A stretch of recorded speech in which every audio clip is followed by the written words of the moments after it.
स्वागत है आपका HJ एडुकेशन हिंदी में। इस वीडियो में हम लोग पढ़ेंगे कि इनफॉर्मल कम्युनिकेशन क्या होता है, इनफॉर्मल कम्युनिकेशन का एडवांटेजेस और डिसएडवांटेजेस क्या होता है, और साथ ही साथ यह भी जानेंगे कि इनफॉर्मल कम्युनिकेशन के कितने प्रकार होते हैं, कितने टाइप्स होते हैं। इनफॉर्मल कम्युनिकेशन एक अनऑफिशियल कैजुअल टाइप का कम्युनिकेशन होता है जहां पर इंप्लॉइज के बीच में बिना कोई रूल्स, फॉर्मेट, प्रोसेस या सिस्टम को फॉलो किए मैसेजेस का एक्सचेंज होता है।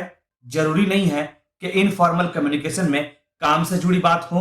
आमतौर पर इनफॉर्मल कम्युनिकेशन में गॉसिप और कैजुअल टॉक होता है और कैजुअल कम्युनिकेशन होता है। इनफॉर्मल कम्युनिकेशन इंप्लॉइज के बीच सोशल रिलेशन की वजह से होता है और इनफॉर्मल कम्युनिकेशन के हेल्प से इंप्लॉइज आपस में सोशलाइज करते हैं, आपस में घुलने मिलने का प्रयास करते हैं और एक दूसरे को जानने का प्रयास करते हैं।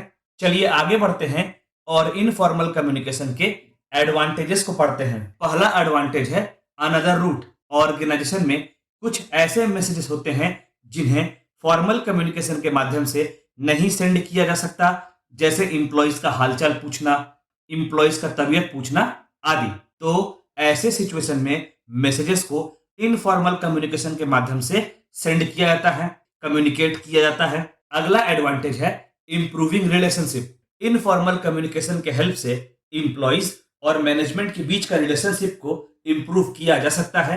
इतना ही नहीं, इनफॉर्मल कम्युनिकेशन के माध्यम से इंप्लॉइज का एटीट्यूड जाना जा सकता है, काम से जुड़ा ओपिनियन भी जाना जा सकता है। और इतना ही नहीं, इंप्लॉइज और मैनेजमेंट के बीच का मिसअंडरस्टैंडिंग को भी रिमूव किया जा सकता है।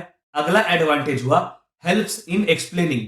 अगर सबऑर्डिनेट को भेजे गए मैसेज से जुड़ा कोई एक्सप्लेनेशन देना होता है या काम से जुड़ी कुछ बातों को समझाना होता है तो इनफॉर्मल कम्युनिकेशन का यूज करना बेहतर होता है। अगला पॉइंट है फीडबैक। इनफॉर्मल कम्युनिकेशन के हेल्प से इंप्लॉय से किसी काम, पॉलिसी या प्लान पर फीडबैक जानना आसान होता है।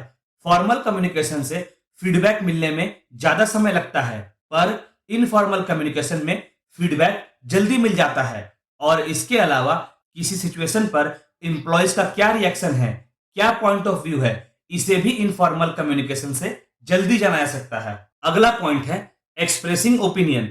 बॉस या अथॉरिटी के डर से इंप्लॉइज शायद अपना परेशानी या प्रॉब्लम को फॉर्मल कम्युनिकेशन से कभी शेयर ना करें, पर इनफॉर्मल कम्युनिकेशन के हेल्प से इंप्लॉइज को एक बेहतर अवसर मिलता है जिससे वह अपना कंप्लेन, प्रॉब्लम और ग्रीवांसेस को बता पाते हैं, एक्सप्रेस कर पाते हैं। और साथ ही साथ अगर इंप्लॉइज काम से जुड़ा मेथड, प्रोसीजर या कंडीशन से जुड़ा कोई प्रॉब्लम फेस कर रहा है तो उसे भी वह इनफॉर्मल कम्युनिकेशन के हेल्प से आराम से बता पाते हैं, आराम से एक्सप्रेस कर पाते हैं, आसानी से शेयर कर पाता है। अगला एडवांटेज है सॉल्यूशंस।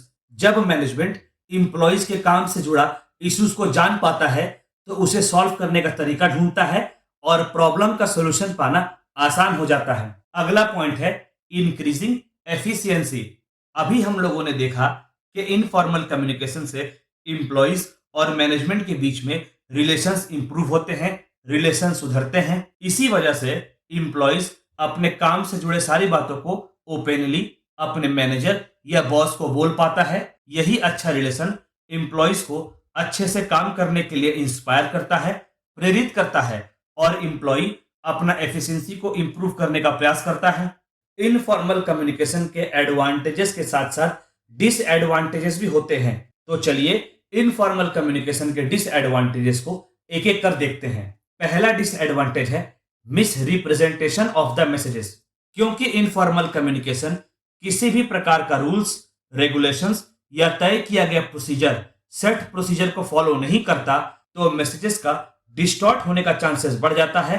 इनफॉर्मल कम्युनिकेशन में इंप्लॉइज को अपने सीनियर का उतना डर नहीं होता, तो इंप्लॉइज जैसा मन वैसा मैसेज को कम्युनिकेट करते हैं, जिससे फॉल्स इंफॉर्मेशन के फैलने का भी खतरा बना रहता है। अगला पॉइंट है lack of secrecy. Informal communication में इंप्लॉइज बिना किसी रेस्ट्रिक्शंस के फ्रीली इंटरैक्ट करते हैं, तो यह संभावना रहती है कि कोई भी सीक्रेट इंफॉर्मेशन, कोई भी कॉन्फिडेंशियल इंफॉर्मेशन इंप्लॉइज के बीच में रिलीज हो जाए, जिससे ऑर्गेनाइजेशन को नुकसान भी हो सकता है, जिससे ऑर्गेनाइजेशन को लॉस भी हो सकता है। अगला पॉइंट है मिसअंडरस्टैंडिंग। आमतौर पर इनफॉर्मल कम्युनिकेशन में इनकम्प्लीट मैसेज फ्लो करता है, आधा अधूरा मैसेज फ्लो करता है, जिसकी वजह से इंप्लॉइज में कंफ्लिक्ट और मिसअंडरस्टैंडिंग क्रिएट होने के चांसेस बढ़ जाते हैं, यानी गलतफहमी क्रिएट होने के चांसेस बढ़ जाते हैं। अगला पॉइंट है कोऑर्डिनेशन। जब इनफॉर्मल कम्युनिकेशन की वजह से इंप्लॉइज के बीच में कंफ्लिक्ट या मिसअंडरस्टैंडिंग होता है, तो इंप्लॉइज के बीच में कोऑर्डिनेशन भी प्रभावित होता है।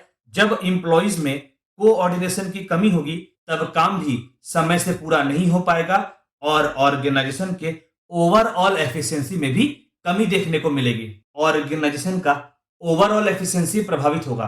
अगला पॉइंट है lack of control. Informal communication किसी भी सिस्टम प्रोसीजर को फॉलो करते हुए नहीं चलता है, तो उस पर सिस्टम के रूल्स या रेगुलेशंस लागू नहीं होते हैं, जिसकी वजह से इनफॉर्मल कम्युनिकेशन को कंट्रोल कर पाना, रेगुलेट कर पाना काफी कठिन हो जाता है। अगला डिसएडवांटेज है errors and mistakes. Informal communication किसी भी नियम को मानकर नहीं चलता, जिसकी वजह से कम्युनिकेशन में एरर्स और मिस्टेक होने के चांसेस बढ़ जाते हैं। जब कम्युनिकेशन में गलतियां अधिक होंगी, तो उसका काम के क्वालिटी पर भी असर देखने को मिलेगा। इतना ही नहीं, ऑर्गेनाइजेशन में काम से जुड़ा डिसिप्लिन भी प्रभावित होगा।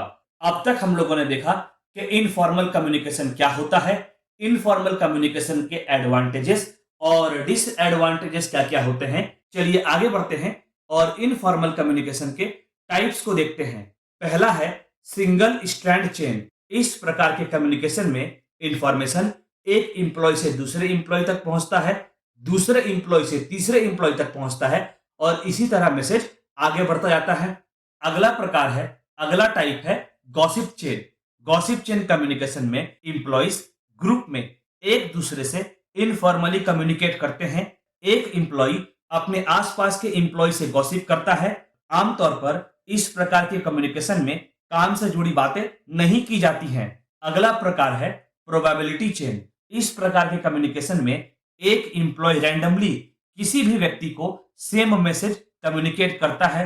वह मैसेज शेयर करते समय यह भी नहीं देखता कि मैसेज वह दोस्त को शेयर कर रहा है या रैंडमली किसी भी व्यक्ति के साथ मैसेज शेयर कर रहा है। अगला प्रकार है cluster chain. Cluster chain communication में एक व्यक्ति मैसेज को किसी खास ग्रुप के साथ शेयर कर सकता है। अब जिस भी ग्रुप के साथ मैसेज शेयर किया गया है, वह ग्रुप चाहे तो मैसेज को अपने तक रख सकता है या चुने गए लोगों के साथ मैसेज को शेयर भी कर सकता है।